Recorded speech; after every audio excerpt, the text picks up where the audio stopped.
Olá, meus irmãos, a paz do Senhor Jesus. Para nós é uma satisfação retornarmos para a nossa aula de número 154 sobre o tema Perguntas Escatológicas.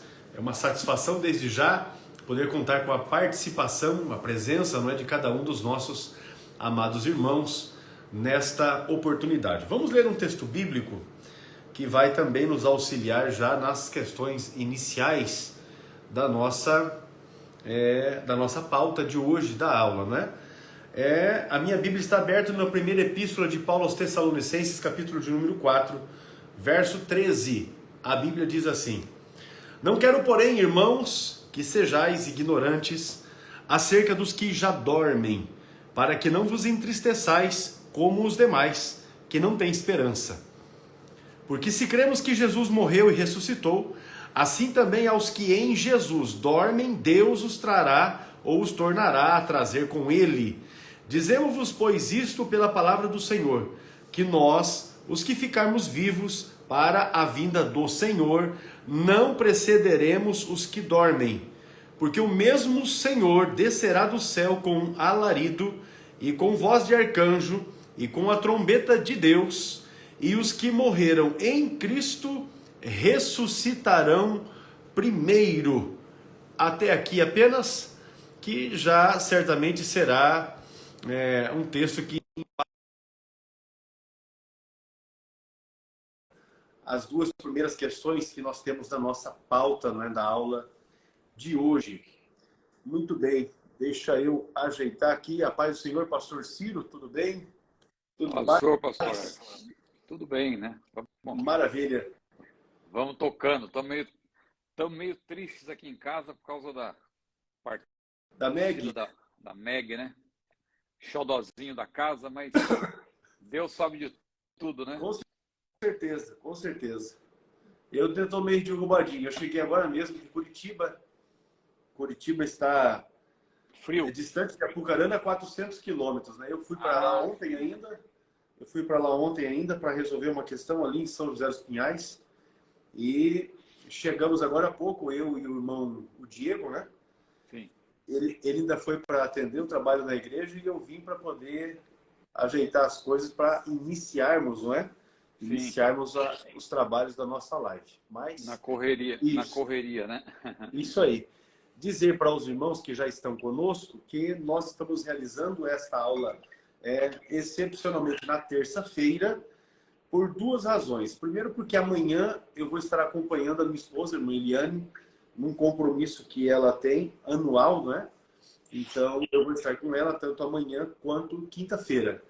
Então, não teria condições de estar realizando a live ainda. Se somando a isso, o pastor Ciro está indo para Natal, no Rio Grande do Norte, onde vai atender uma agenda da Escola Bíblica. Amanhã eu vou a Vitória. Natal é semana que vem. É verdade, Vitória. De fato. Maribiri. Isso. Eu que estou misturando as estações. Não. Mas, de qualquer forma, o pastor Ciro não teria condições de transmitir a live conosco amanhã, na quarta-feira. Por isso, nós resolvemos também já aproveitar os dois ensejos, E já anteciparmos para essa terça-feira. Mas, a semana próxima, o pastor Ciro já também comunicou que não vai poder estar presente conosco na live, mas a nossa aula vai acontecer normalmente na próxima quarta-feira. Nós teremos um convidado especial que estaremos divulgando para os irmãos já a partir do início da próxima semana. E com certeza será uma grande bênção. Pois bem, meu pastor, nós temos aqui a nossa pauta. Eu li na Epístola de Paulo aos Tessalonicenses, eu li o capítulo 4 e os versículos, especialmente de 13 ao 16. Sim. Que fala a respeito daqueles que ressuscitarão por ocasião do arrebatamento. Então, para iniciarmos os trabalhos de hoje, nós temos aqui uma pergunta que foi feita pelo irmão Marquinhos Farias, e a pergunta dele é assim: a primeira ressurreição será no arrebatamento ou no Apocalipse? Tá chegando bem meu som aí, pastor Hermes? Está sim. Tranquilo. A imagem. Hoje eu estou perguntando porque hoje nós tivemos aqui, o pessoal andou mexendo aí no cabeamento, aí nas coisas aqui, e durante o dia a internet falhou muito, né? Aí eu estou perguntando porque se estiver ruim eu coloco no 5G aí, né? Vamos ver o que acontece. Mas tá bom, você está chegando bem, Então, maravilha. está tudo perfeito. Ótimo. Então vamos lá. O A pergunta então, arrebatamento. muito O bem. arrebatamento vai acontecer. É a primeira ressurreição, né? No arrebatamento ou no Apocalipse? Então, no Apocalipse que a pessoa diz, com certeza ela está se referindo lá a Apocalipse 20, né? Que menciona aquela... Lá, aliás, é onde aparece o termo primeira ressurreição. Porque em outro lugar nós não encontramos, né? E nós temos dito aqui que o termo primeira ressurreição, apesar de ele aparecer só lá em Apocalipse 20, versículos 4 a 6 ali, né, se menciona a primeira ressurreição, e segunda ressurreição não aparece, mas está subentendido, porque só pode haver uma primeira se houver pelo menos uma segunda, né? Uhum. E ali então se menciona que os outros mortos não reviveram até que se passaram os 1000 anos. E aí vem a segunda ressurreição. Mas o que eu dizer é o seguinte, embora o termo primeira ressurreição só apareça de maneira textual em Apocalipse 20, esse termo, escatologicamente falando, ele é um termo técnico.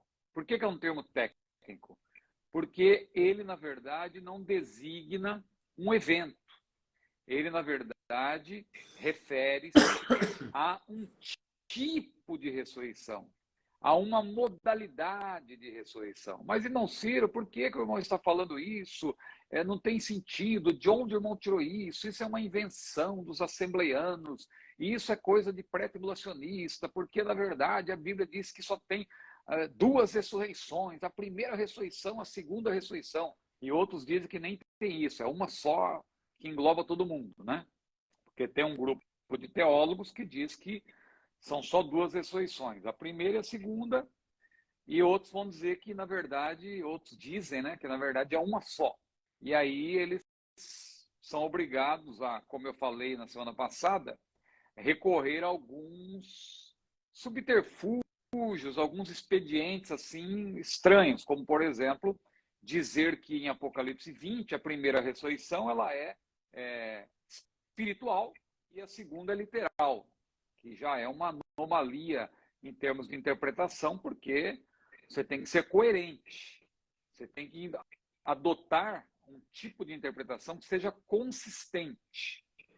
Então nós, modéstia à parte, que somos dispensacionalistas, que somos assembleianos, pré-tribulacionistas, nós adotamos uma maneira consistente de interpretar a Bíblia, que é adotar para todas as passagens da Bíblia o método histórico-gramatical, que é aquele método pelo qual nós interpretamos a Bíblia de maneira literal ou retórica, não é? Retórica porque o texto bíblico, o sentido do texto bíblico, ele se impõe pelo contexto. Não sou eu que vou determinar qual é o sentido do texto. Quando eu estou diante de uma parábola, por exemplo, eu sei que é uma parábola, por quê? Porque a própria narrativa se impõe. Quando eu estou diante de um texto que é uma profecia, quando eu estou diante de um provérbio, quando eu estou diante de um texto que é um texto, na verdade, normativo, uma epístola, por exemplo, está claro, né? Então, não sou eu que vou determinar o sentido do texto, a bel prazer. Infelizmente, alguns irmãos de outras tradições, como, por exemplo, os amilenaristas ou amilenistas, eles fazem isso em Apocalipse 20. Por quê? Porque eles, primeiro que eles afirmam que os 1000 anos não são literais. Então eles são dogmáticos quanto a isso. Não, isso aí é figurado, Apocalipse é altamente simbólico. Então os 1000 anos o que são? Não, já estamos no milênio. O milênio começou quando Jesus morreu e vai durar até quando Jesus voltar.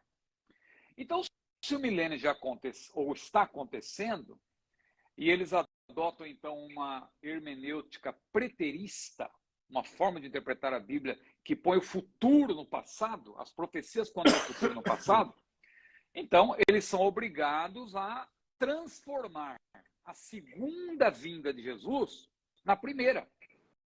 Então, lá quando você lê Apocalipse 19, que Jesus está voltando e tal, com os seus exércitos, que ali é a igreja do Senhor, por causa das suas características, os amilenaristas vão dizer, não, aquilo ali é a primeira vinda.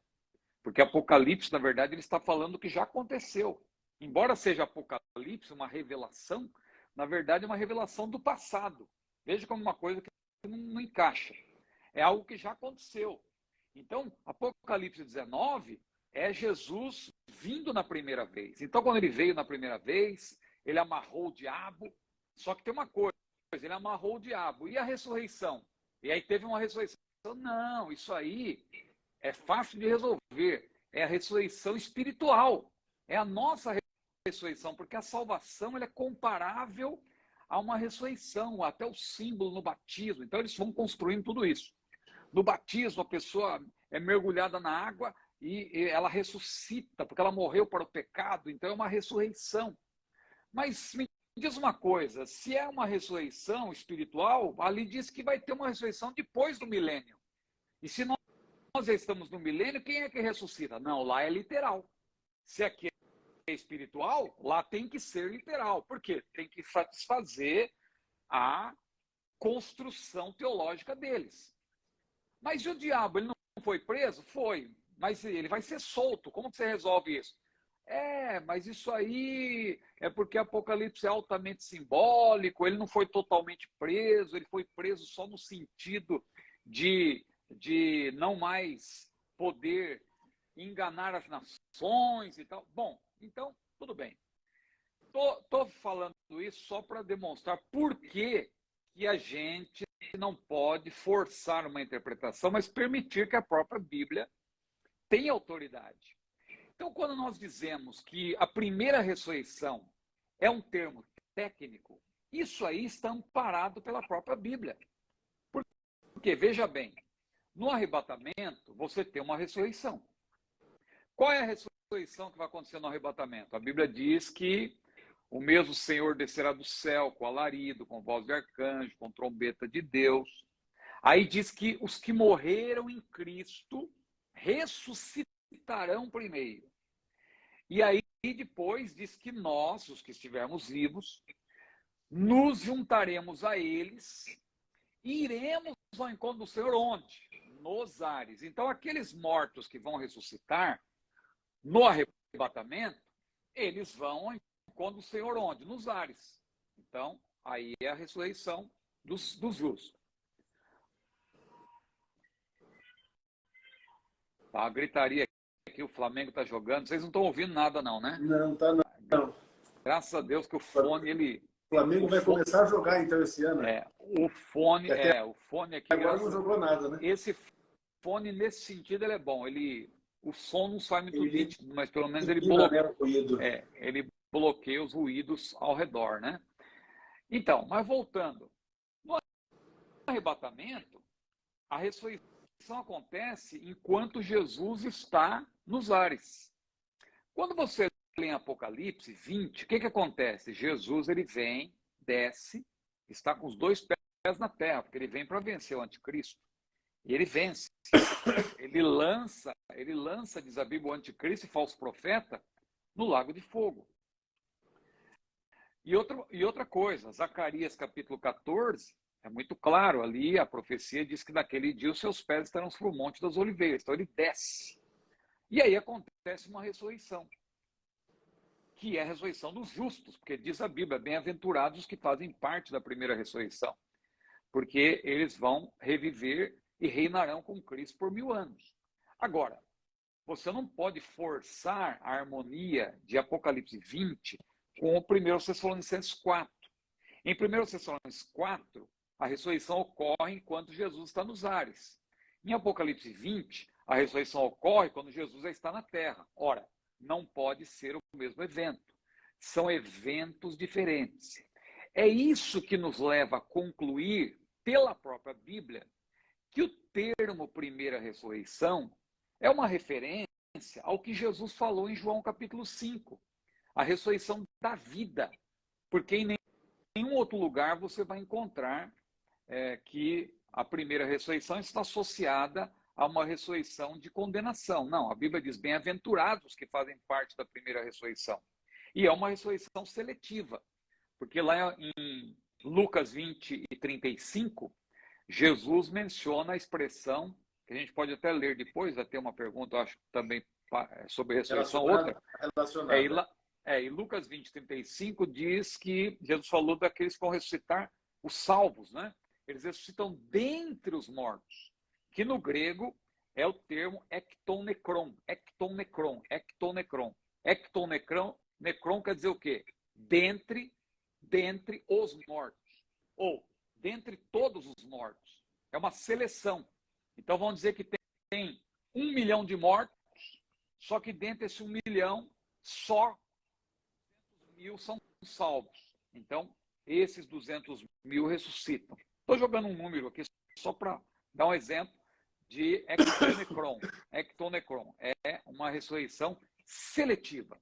É a primeira ressurreição, que acontece no arrebatamento, mas acontece também no fim do período tribulacional, e ali está claro quem é que ressuscita. São os mártires do próprio período tribulacional, porque haverá salvação no período tribulacional. E alguém pergunta, como vai acontecer essa salvação se o Espírito Santo vai estar na terra?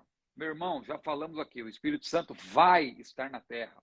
A salvação no período tribulacional será pela graça. Não existe salvação fora da graça.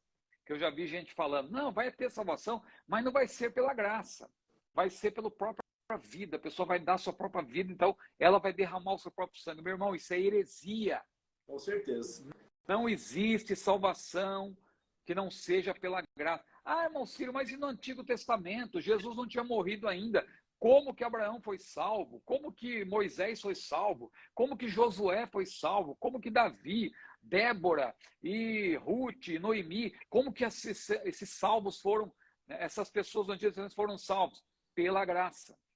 Não, mas não tinha graça, Jesus não tinha morrido. Pois é, a obra de Jesus ela é tão poderosa que ela tem efeito retroativo. Ou, em outras palavras, aquelas pessoas foram salvas antecipadamente pela obra que Jesus ainda realizaria. Já falamos isso várias vezes, eu estou repetindo, eu não tenho problema de repetir, porque uma das formas de fazer a pessoa fixar é repetir. A repetição faz parte do ensino. Repetição. Paulo falou, eu não me canso de vos dizer as mesmas coisas, porque é segurança para vós. Jesus repetia a mensagem, a mesma coisa, ou mesmas verdades que ele disse no Sermão do Monte, ele disse no Sermão da Planície, em Lucas, porque em Mateus capítulo 5 a 7 ele estava no monte, mas em Lucas, no capítulo 6, você vê ele dizendo as mesmas coisas, não totalmente, porque foi outro sermão, né? Mas ali você vê ele repetindo verdade sobre o reino na planície, não no monte. Quando você vê também o sermão profético de Jesus, você vê que ele, em Lucas, por exemplo, ele disse palavras antes daquilo que está em Mateus 24 e 25. Lá em Lucas 17, quando ele está travando ali um debate com os fariseus, ele já antecipa. E aí ele aproveita e fala para os discípulos como foi nos dias de Noé e como foi nos dias de Ló, o que depois aparece no sermão de Mateus 24, que é só depois. Então, você vê que Jesus repete o que ele repetia a mensagem. Então, a gente está repetindo aqui o que já falamos na semana passada, na outra semana também. Então, meu querido irmão, a primeira ressurreição será no arrebatamento e será no Apocalipse 20, que é o fim do período tribulacional. Por quê? Ambas as ressurreições de salvos fazem parte da primeira ressurreição, que é um termo técnico para designar a ressurreição da vida, a ressurreição dos justos, a ressurreição que se contrasta, que contrasta, na verdade, que se contrapõe à ressurreição da condenação. Porque Jesus falou em João 5 que chegará um momento em que vão ressuscitar uns para a vida e outros para a condenação. Só que ali Jesus não explica que há um intervalo, né? Que só vai, a Bíblia explica a própria Bíblia, e isso só vai ser explicado em Apocalipse 20, porque ali se menciona que os outros mortos não reviveram até que os 1000 anos se passaram. Então, entre a primeira ressurreição e a segunda ressurreição, que é a ressurreição da condenação, grosso modo, tem pelo menos 1000 anos. Eu falo grosso modo porque você pode ter algumas excepcionalidades, que é, por exemplo, os salvos que poderão morrer durante o milênio, né? Se for no começo do milênio, no meio do milênio, no fim do milênio, em algum momento eles vão ter que se morrerem, terão de ressuscitar, evidentemente, e ter os seus corpos glorificados em algum momento antes do juízo final. Por quê? Porque para o juízo final, quem ressuscita, a Bíblia é clara, são somente os ímpios. A morte dará aos seus mortos e o Hades dará aos seus mortos. Quem está no Hades são somente os ímpios. Os justos, mortos, não vão para o Hades. A alma deles vai para o paraíso. Então, tudo isso, para a pessoa entender, tem que tomar tempo, estudar. A gente aqui dando uma resposta, quem está pegando o bonde andando, pode falar, de onde ele tirou isso? De onde está vindo isso? Da Bíblia, mas você tem que estudar. Não é você pegar uma resposta pronta numa live. Hoje em dia tem esse negócio de o camarada no debate usa uma frase pronta, alguém pega aquilo ali, destaca e coloca como se fosse uma grande resposta. E muita gente fala, tá vendo? Olha, lacrou e tal. Cuidado, não vá por esse caminho. Às vezes o camarada é muito bom no debate e tal, e faz umas frases de efeito, mas é melhor você estudar e tomar tempo com o assunto, fazer o curso, perguntas escatológicas, o CETADB, para você poder entender o todo. Tá certo, pastor? Acho que eu já estou falando demais. Certíssimo, tá certíssimo. Peço desculpas aí. Apenas para corroborar a respeito dos salvos do Antigo Testamento, Hebreus capítulo 11 é onde nós temos o registro da galeria dos heróis da fé, e se menciona a respeito destes, não é? Começando por Abel, passa por Noé, passa por Enoque, né? Abraão, enfim. Aí o verso de número 39 diz assim, todos estes, tendo tido testemunho pela fé, não alcançaram a promessa, que era exatamente a de ver o Messias. Né? Então essa é a justificação e aí que eles obtiveram, ainda que realizando sacrifícios, mas isso tudo por meio da fé. O sacrifício era apenas uma representação do que Jesus faria. Então, eles foram salvos por Jesus.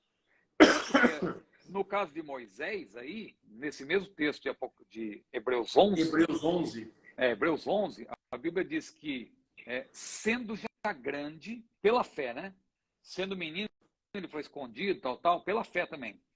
Mas, sendo já grande, recusou ser chamado filho da filha de Faraó, escolhendo antes ser maltratado pelo povo de Deus do que por um pouco de tempo ter o gozo do pecado, porque ele tinha por maiores riquezas o vitupério de Cristo. Olha aí, quer mais clareza do que isso?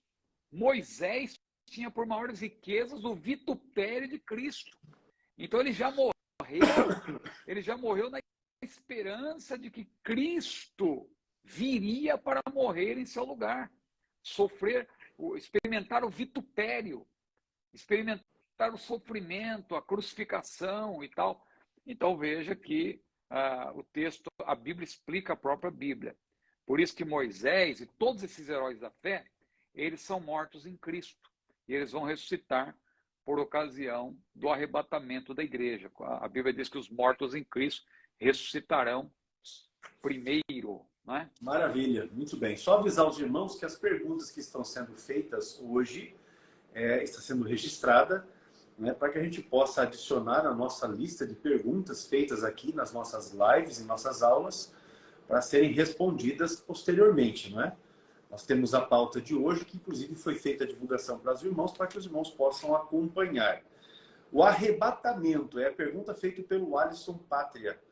O arrebatamento será de uma vez ou gradativo?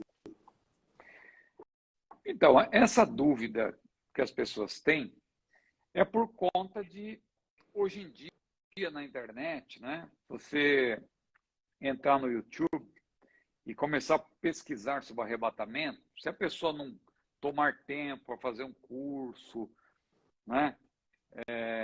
Estudar realmente para entender e fica entrando em vários vídeos, a pessoa fica confusa. Por quê?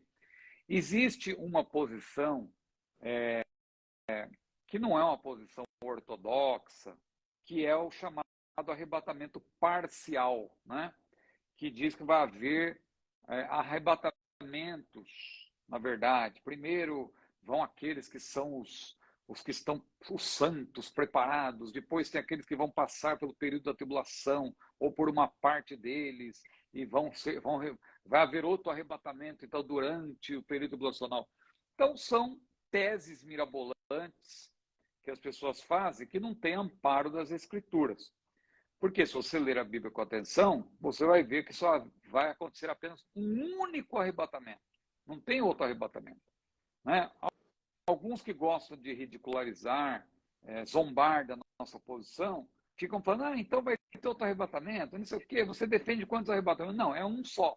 É só aquele que está em 1 Tessalonicenses capítulo 4 e também em 1 Coríntios 15, que são passagens correlatas. Uma é explicada pela outra. 1 Coríntios 15, 51, 52, ali em diante, diz que Paulo falou, eis que vos digo um mistério. Qual é o mistério?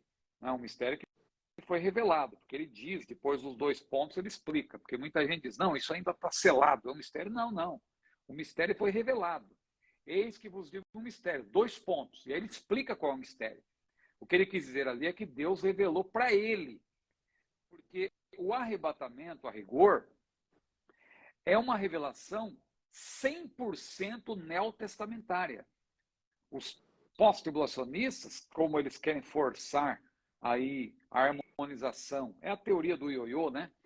Eles querem forçar a harmonização entre arrebatamento e manifestação do Senhor em poder e grande glória, então eles dizem que o Antigo Testamento já menciona o arrebatamento, que está lá em Mateus 24, e Jesus fez referência ao Antigo Testamento. Então, só que, veja, quando você não está com a Bíblia ao seu lado, ou a Bíblia apoiando o que você está falando, a própria Bíblia se volta contra você. Não tem jeito. Se você força a harmonização entre o arrebatamento e a manifestação sobre o poder e grande glória, você vai ter dificuldade. Por quê? Jesus, o que ele disse lá em João capítulo 14? Não se turbe o vosso coração. Credes em Deus? Crede também em mim. Na casa de meu pai, onde é a casa do pai? Jesus se referiu várias vezes ao pai como Pai Celestial. Pai nosso que estás nos céus, santificado. Então a casa do pai é o céu, é o Pai Celestial. Então não adianta querer usar aí subterfúgio para dizer que a casa do pai é outro lugar que não seja o céu. Então a igreja vai ter que entrar no céu. Porque Jesus falou, virei outra vez e vos levarei para mim mesmo, para que onde eu estiver, sejais vós também. Jesus está onde? Ele subiu ao céu, ele foi assunto aos céus. Os discípulos viram ele subindo. E os anjos se colocaram junto deles e disseram, esse Jesus que foi recebido em cima no céu, há de vir, assim como para o céu vistes ir. Então a casa do Pai é no céu. Jesus está no céu. Ele vai voltar para a igreja ingressar no céu. Só que pela tese tribulacionista, pós-tribulacionista, perdão, o arrebatamento e a manifestação do Senhor, ou a vinda do Senhor à terra, é o mesmo evento. Então, nesse caso, se Paulo diz que nós iremos ao encontro nos ares, vai ter que haver um ioiô. A igreja vai ter que subir, não vai poder entrar no céu, porque se Jesus já está vindo, ele está descendo para pôr fim ao império do anticristo, instaurar o milênio, se ele está descendo e a igreja vai subir ao encontro dele, vai subir para descer junto com ele. Né? Então, você é obrigado a forçar a Bíblia a dizer o que ela não diz, porque a igreja tem que entrar no céu, porque Jesus falou, na casa do meu pai há muitas moradas. Virei e vos levarei para a casa do meu pai, que é o céu. Filipenses 3:20 diz que a nossa cidade está no céu, onde também esperamos o Senhor, o Salvador Jesus Cristo. Então você vai percebendo que a Bíblia depõe contra aqueles que querem forçar a Bíblia a dizer o que ela não diz. A Bíblia é uma harmonia perfeita, mas eu tenho que permitir essa harmonização de maneira natural. Exegeta é aquele que permite a Bíblia dizer e não força a Bíblia a dizer. Então não posso pegar a última trombeta de 1 Coríntios 15 é a última trombeta de Apocalipse 11, porque é a última trombeta. Então tem que ser a mesma trombeta. Eu vou forçar, mas não dá. Não dá, porque Paulo morreu 30 anos antes de Jesus revelar para João aquilo lá das 7 trombetas. Ah, mas Jesus não podia ter revelado para Paulo? Não, porque lá diz em Apocalipse 10 que João comeu o livrinho. O que significa João ter comido o livrinho? Aquilo fala de uma revelação. Se você ler Ezequiel, Ezequiel também comeu o livro. Por que Ezequiel comeu o livro? Porque aquilo era uma revelação, aquilo representa uma revelação nova que Deus deu para ele. Quando Ezequiel comeu o livro, aí Deus falou, agora profetiza, porque você recebeu a palavra. Foi o que Paulo falou, primeiro eu recebi do Senhor que eu vos entreguei. Comer o livrinho representa receber uma revelação do Senhor para transmiti-la. Quando você lê Apocalipse 10, João come o livrinho. E aí em Apocalipse 11, ele fala da última trombeta. Pois é, então a última trombeta é uma revelação nova, que Paulo não... A última trombeta que eu falo, a 7ª de uma série de 7. Não deve ser confundida com a última trombeta, que Paulo usa essa expressão, que não é para você forçar uma associação. Só porque está escrito última, tem que forçar. Não. Paulo ali está falando de uma trombeta que põe fim à era da igreja. É a trombeta do arrebatamento, que em 1 Tessalonicenses 4, Paulo explica. É a trombeta de Deus. Bom, então eu estou falando tudo isso, agora resumindo, para dizer que não tem jeito. O arrebatamento é um só. Não tem arrebatamento em fases. Primeiro arrebatamento, segundo arrebatamento, terceiro não, é um só. Mas e os mártires do período tribulacional? Como que eles vão ser salvos? Bom, os que vão morrer vão ressuscitar. Vão ressuscitar quando Jesus desce, eles vão estar, Jesus vai estar na terra e vai trazer os mortos à vida, eles vão ressuscitar e vão ser glorificados para ingressar no milênio junto com a igreja. Mas e os vivos? Eles vão ter que ser arrebatados para ser transformados? Não. Os que estiverem vivos, eles vão ingressar no milênio como povos naturais. Vida que segue para eles, né? Vida que segue. Aqueles que morrerem durante o milênio salvos, aí sim, eles vão, o corpo vai para a sepultura, a parte imaterial, espírito e alma, vai para o paraíso. E depois haverá a ressurreição. Isso é o que ensina a analogia geral da Bíblia. Não é? Então não tem outro arrebatamento, só tem um único arrebatamento. Então, meu querido irmão que fez a pergunta, o arrebatamento será de uma vez só. Não será um arrebatamento, como o irmão disse, gradativo ou em várias etapas. Não. Isso aí é uma teoria que é chamada arrebatamento parcial. Eu não me lembro, acho que no nosso curso eu faço menção também, mas acho que eu não expliquei detalhadamente, mas eu fiz uma menção assim, en passant, porque tem várias teses novas, né? A gente se concentrou mais nas principais, que é o pós-tribulacionismo, o mesotribulacionismo, o próprio pré-tribulacionismo, que é a nossa posição. Também eu falei do arrebatamento pré-ira, que é uma posição que cresceu muito nos últimos anos. E o arrebatamento parcial, que é uma teoria que não tem sentido, não é considerada uma teoria ortodoxa, por assim dizer, porque tem outras posições que elas são contrárias à nossa posição, mas elas são respeitadas, né? Porque elas têm aí algum sentido, vamos dizer assim. Embora não seja a nossa posição, a gente procura entender e explicar. Agora, tem posições que são completamente fora de sentido, sem sentido algum, como essa do arrebatamento parcial. Mas essas teses, infelizmente, essas teorias, elas acabam fazendo sucesso onde? Num meio onde as pessoas estão buscando especulação. No mesmo meio onde as pessoas buscam profecia como aquela lá do dia 30 de março.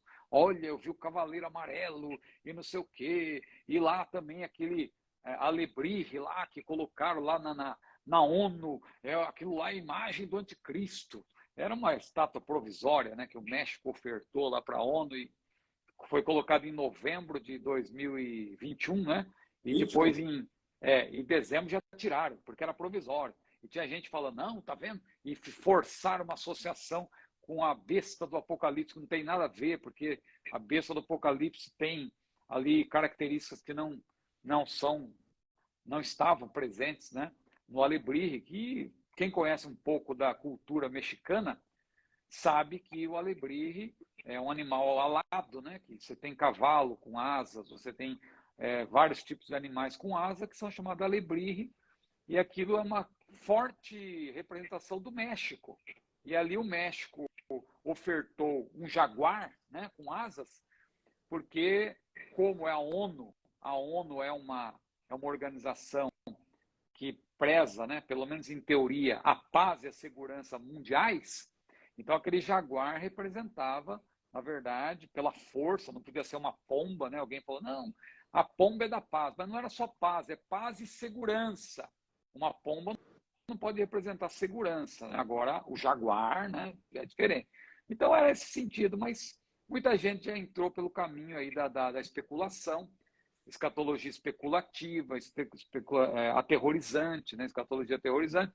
Então, esse mesmo grupo de pessoas que acaba gostando desse tipo de teoria, de arrebatamento parcial, quem vai primeiro são esses, depois aqueles. Tal. Não, meu irmão, é um só, para quem estiver preparado. Né?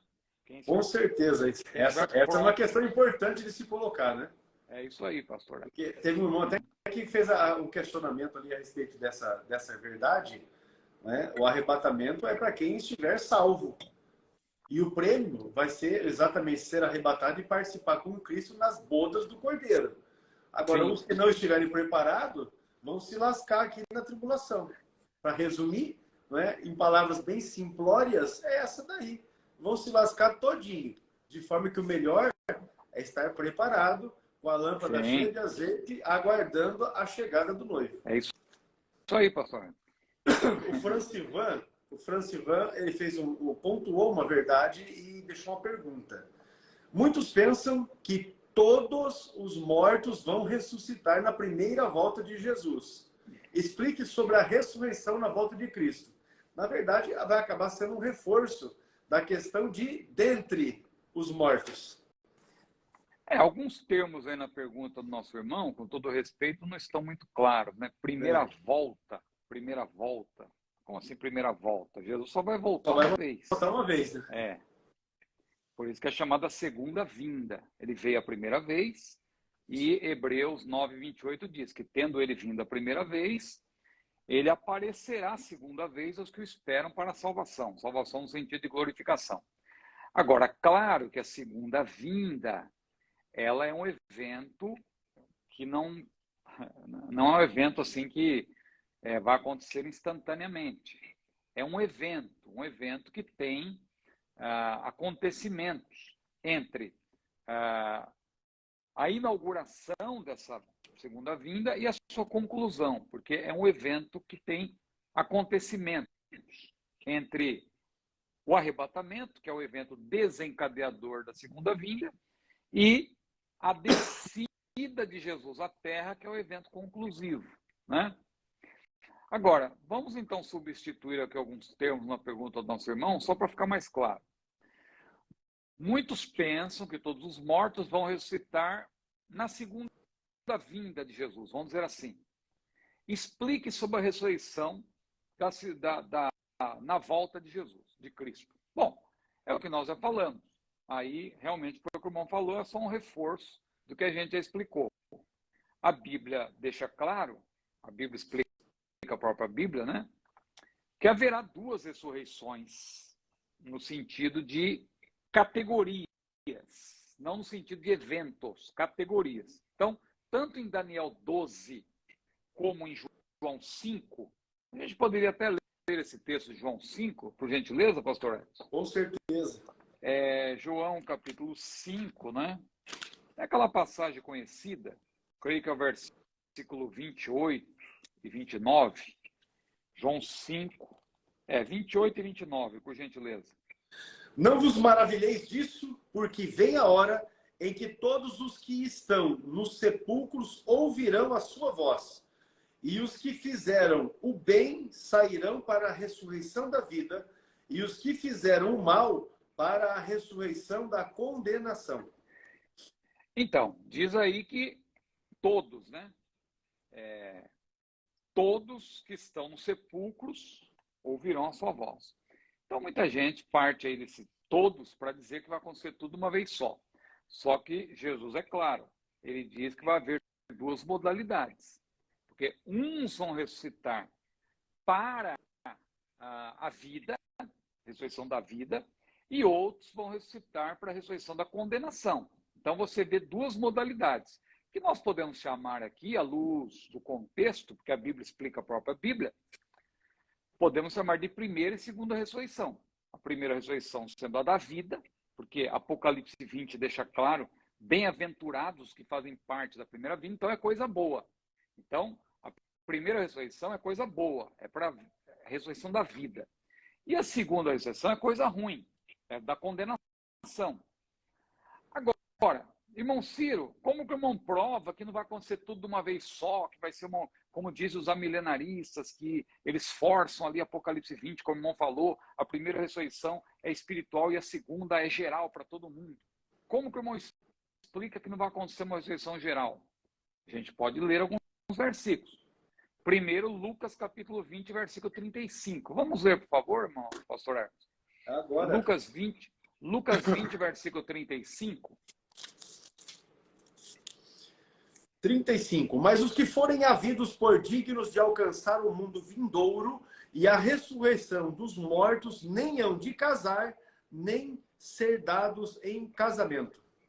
Então, os que forem havidos por dignos de achar, os que forem havidos por dignos de entrar no mundo vindouro, na vida eterna, são os salvos, né? Está claro. Aí Jesus usa uma expressão aí. Ele fala ressurreição dos mortos, que a gente lendo assim em língua portuguesa, parece assim uma coisa natural. Só que aí Jesus está apresentando claramente uma ressurreição seletiva. Jesus está provando aí que a ressurreição dos justos, a ressurreição daqueles que forem achados por dignos, havidos por dignos de herdar a vida eterna, os salvos, eles não vão ressuscitar ao mesmo tempo que os outros, não. Eles vão ter uma ressurreição seletiva, que Paulo menciona. O que Paulo diz? Os mortos em Cristo. Não são todos os mortos. Quem que vai ressuscitar no arrebatamento? É todo mundo? Não. Os mortos em Cristo. É seletivo. E aí, Lucas 20, 35, ressurreição dos mortos, o termo no grego, repito, já citei, ekton necron, ek, dentre, né? É a mesma preposição, por exemplo, no grego, que aparece lá em Apocalipse 3 e 10, quando a Bíblia diz, né? Como guardaste, Jesus falou, como guardaste a palavra da minha profecia, eu também te guardarei da hora, ek. É a mesma da hora, quer dizer, que não vai nem passar pela hora. Deus vai tirar de dentro da hora. Não é da tribulação, é da hora. Porque outros pulam esse da hora para dizer que a pessoa vai estar dentro da tribulação, aí Jesus vai tirar lá da tribulação, porque a pessoa vai ter que passar pela tribulação. Não. Mas Jesus falou, te guardarei da hora. Você não vai passar nem pela hora. Vai tirar do momento. Vai ingressar na tribulação. Eu te guardarei da hora. Então, a preposição ali é ek. Essa preposição também aparece, por exemplo, na palavra exegese. O que é exegese? Se você fosse seguir a pronúncia de acordo com o grego, não seria exegese, seria exegese, né? Exegese. Porque essa preposição ek quer dizer de dentro, de dentro, de dentro. É um movimento, né? De dentro para fora. Porque quando você faz exegese, o que você está fazendo? Você está extraindo o sentido do texto. Então, você está tirando do texto o sentido. Você não está contaminando o texto com as suas percepções, com aquilo que você acha. Não. Você, como bom exegeta, você busca a ajuda do Espírito Santo, mas você está deixando, permitindo a Bíblia dizer. Então, você está extraindo a verdade do texto. Isso é exegese, que é diferente de exegese. O prefixo do grego é outro. Ek é de dentro, tirar de dentro. Eis, eis, é você exportar para dentro do texto. Então, aí já é o contrário de exegese. Exegese é você fazer com que a sua opinião prevaleça. Bom, eu abri um parênteses aqui, acho que eu abri um colchete também. Deixa eu fechar o colchete, o parênteses, né? E voltar para a questão aqui da ressurreição. Lucas 20, versículo 35, então, ecton necron, ec, de dentro, os mortos, de dentro dos mortos. Ou, se você usar uma palavra mais clara, dentre todos os mortos. É isso que Jesus quis dizer. Porque a ressurreição da vida ela é seletiva. Não tem que se dizer que é tudo ao mesmo tempo, não. Então, repetindo, o nosso irmão pergunta, ele faz uma afirmação, claro, que muitos pensam que todos vão ressuscitar de uma vez só, na segunda vinda. Não. Então, nós já explicamos, e aqui eu estou só reforçando. São duas modalidades de ressurreição. A ressurreição da vida e a ressurreição da condenação, como Jesus falou. A ressurreição da vida acontece no arrebatamento, os mortos em Cristo ressuscitarão primeiro. Acontece também em Apocalipse 20, diz lá que os mártires vão ressuscitar. Tem também o caso das duas testemunhas que vão morrer, e a Bíblia diz que elas vão ressuscitar e vão ao encontro do Senhor. Então é um outro caso excepcional, mas é também parte, claro, da primeira ressurreição, porque elas são salvas. Então é a ressurreição da vida também. Então as duas testemunhas fazem parte dessa modalidade. E a segunda ressurreição é a ressurreição da condenação. Jesus foi claro, tem duas ressurreições, a da vida e a da condenação. A da vida é a primeira, a da condenação é a segunda. Então, eu creio que já deu para lançar luz aí. Se você quiser entender mais, tem que tomar tempo, estudar, ler, fazer o curso Perguntas Escatológicas do CETAD. Esse CETAD, aqui, ó. Esse aqui. Está aí, ó. E o pastor, e o Tá nosso aqui. querido Alisson está colocando aí os dados, né? Para quem Com quiser. certeza. Aqui. E aqui também, ó. E aí também estão os telefones. Os contatos, site, né, do CETAD. Você tira um print aí agora, porque eu vou tirar essa tela. Tire um print, acesse o nosso site. No site você tem o link ali para chamar pelo WhatsApp.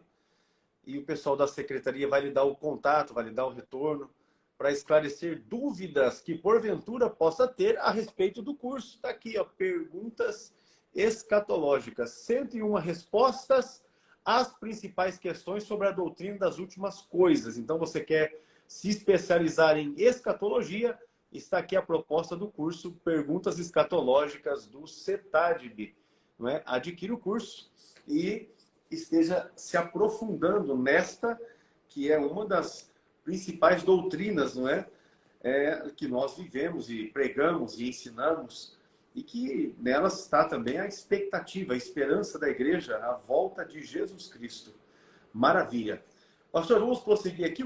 A questão levantada pelo Elias Pereira, ela diz assim, ó: os vivos serão transformados como? Se Jesus voltar hoje, eu teria que desmaiar ou dormir para ter o meu corpo transformado? É uma pergunta curiosa, né? Eu acredito que o nosso irmão, ele precisa fazer o curso do CETADB, esse curso aí. Com certeza. Para ele entender determinados termos. O irmão Samuel está aqui, ó, SMR Oficina. O irmão Samuel é aluno do CETADB, fez o curso. Então já é aluno. Ele já está então, até dando testemunho aí. O curso é bom. Mas já fez o Perguntas Escatológicas não, também? Samuel ainda não fez perguntas escatológicas, mas já fez escatologia, já fez os outros cursos, ele já fez. Então, irmão Samuel, talvez o irmão, já que o irmão está presente, enquanto eu estiver falando, não pode até explicar melhor sua Essa pergunta, pergunta, viu, Ciro? Essa pergunta quem fez foi o Elias Pereira. Ah, tá. O Samuel só está dando testemunho de que o curso é bom, porque ele é aluno da escola. O Elias Pereira foi quem perguntou. Eu já fiz a associação achando que era ele que estava aí. Não, não é. Bom, o que acontece então é que é o seguinte. Vamos pensar aqui, ó. Ele está dizendo que se Jesus voltar hoje, eu teria que desmaiar ou dormir. Eu não sei no que ele está, o que ele está confundindo aí. Porque o texto de 1 Coríntios 15, 51 a 53, né? A Bíblia diz, repito, eu já estava falando em outra pergunta, eu não citei por completo, mas lá diz, Paulo falou, eis que vos digo um mistério, né? Na verdade, nem todos dormiremos. Bom, primeiro ponto, dormir aí é um eufemismo, né? O que Paulo quer dizer com dormir? É a mesma coisa que Jesus falou, Lázaro dorme. Aí os discípulos entenderam, mas se Lázaro está dormindo, por que a gente tem que ir lá? Aí Jesus teve que falar claramente, não, Lázaro está morto. Porque dormir é um eufemismo para a morte, né? Os idiomas, geralmente, costumam ter, assim, essas... Por exemplo, no francês tem o disparir, né? Desaparecer, por exemplo. Quando uma pessoa morre, eles não dizem a pessoa morreu, a pessoa desapareceu. E a pessoa... É um eufemismo, né? Uma maneira mais suave. Então, quando Paulo diz nem todos dormiremos, isso no grego, mas no português veio dessa forma, porque Paulo usa um eufemismo também no grego. Então, veja, dormir é no sentido de morrer. Então, o que Paulo está querendo dizer? Nem todos vamos morrer. Quando Jesus voltar no arrebatamento, nem todos estarão mortos. Muitos estarão vivos, né? Então, nem todos dormiremos. Agora, veja, todos seremos transformados. Tanto os mortos em Cristo como os vivos vão ser transformados. Os mortos, claro, eles vão ter que ressuscitar primeiro, por isso que nós não precederemos os que dormem. O processo deles é um pouco maior, a viagem deles é maior, né? Por que a viagem deles é maior?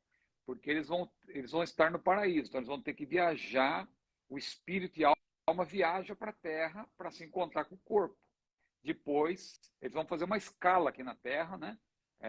Uma conexão, né? Uma conexão para entrar no céu em toda a sua plenitude.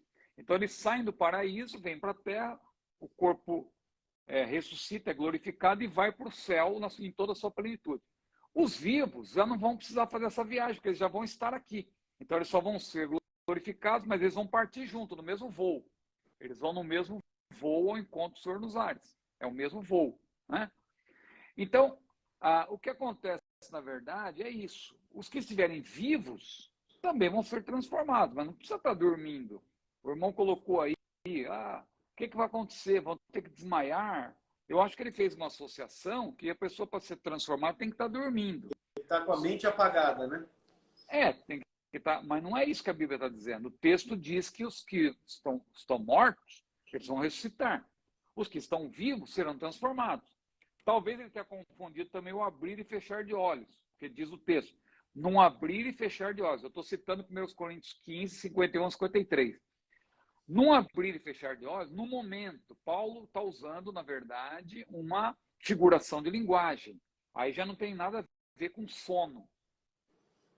Ele está usando, na verdade, a velocidade do piscar de olhos, porque no grego o termo é átomo, ou seja, algo muito rápido, num átomo, num momento, num abrir e fechar de olhos. Abre e fecha o olho, é muito rápido, né? É como eu tinha um pastor que gostava de brincar, fazer um gracejo, né? Falava assim, olha, irmão, no dia do arrebatamento vai ser num abrir e fechar de olhos, não vai dar tempo nem de dizer aleluia. Vai dizer, o restante você diz lá na glória, porque já vai ser num abrir e fechar de olhos. Aleluia, já está lá na glória. Né? Não dá tempo nem de você falar aleluia aqui na terra. Então, veja, é esse o sentido, num abrir e fechar de olhos, né? Ante a última trombeta. Que a trombeta soará, os mortos em Cristo ressuscitarão incorruptíveis e nós seremos transformados. Nós todos, né? Porque aí ele fala nós, porque Aí ele está se referindo aos vivos que já vão ser diretamente transformados, enquanto que os mortos, primeiro eles vão ressuscitar para depois ser transformados. Mas olha como a Bíblia explica a própria Bíblia. Todos seremos, diz antes, né? Nem todos dormiremos, ou seja, nem todos morreremos, mas todos seremos transformados, num abrir e fechar de olhos. E aí conectando, porque a Bíblia explica a própria Bíblia, conectando esse texto de 1 Coríntios com 1 Tessalonicenses, porque, aliás, 1 Tessalonicenses vem antes de 1 Coríntios, né? Porque Paulo escreveu 1 Tessalonicenses antes de 1 Coríntios. Na nossa Bíblia, a ordem no Novo Testamento das epístolas é por tamanho. Vem primeiro o tamanho, as epístolas maiores, depois vão vindo vai diminuindo de tamanho. É mais ou menos essa ordem, né?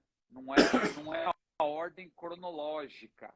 Porque cronologicamente falando, Paulo escreveu primeiro, supõe-se que foi Gálatas, né? Entre a primeira e a segunda viagem missionária, ali, naquele intervalo, possivelmente em Antioquia da Síria. Depois, na segunda viagem missionária, quando ele está em Corinto, né? Na província da Caia, e tem até comprovação arqueológica de que Paulo estava lá, porque encontrou-se, está lá no Museu de Delfos, na Grécia, para quem quiser ver, tem lá pedaços da sinagoga, tem ali pedaços do tribunal onde Paulo compareceu para ser ali, para ser interrogado por Gaio, né? Ou melhor, Gálio, perdão, Gálio. Né? Gálio, né? E tem registros em Roma que comprovam que Gálio ele foi procurador da Caia entre os anos 51 e 52. E nos objetos que foram encontrados, inclusive uma plaquinha, tem uma placa com o nome Gálio, né? E também datando ali, que ele esteve ali naquele período de 51 e 52. Se Paulo esteve lá 1 ano e meio, você consegue aí ter uma ideia de que Paulo, quando escreveu aos Tessalonicenses, ele estava ali por volta do ano 51 e 52. Então, no começo ali, né, da sua segunda, por ocasião da sua segunda viagem missionária, né, quando ele se instalou em Corinto.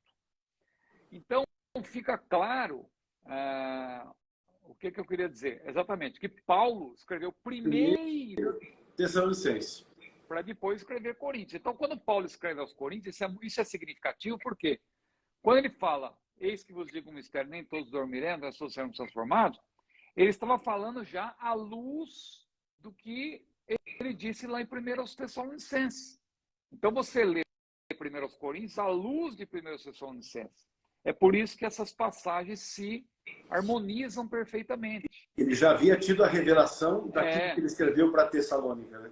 Por isso que é um mistério revelado.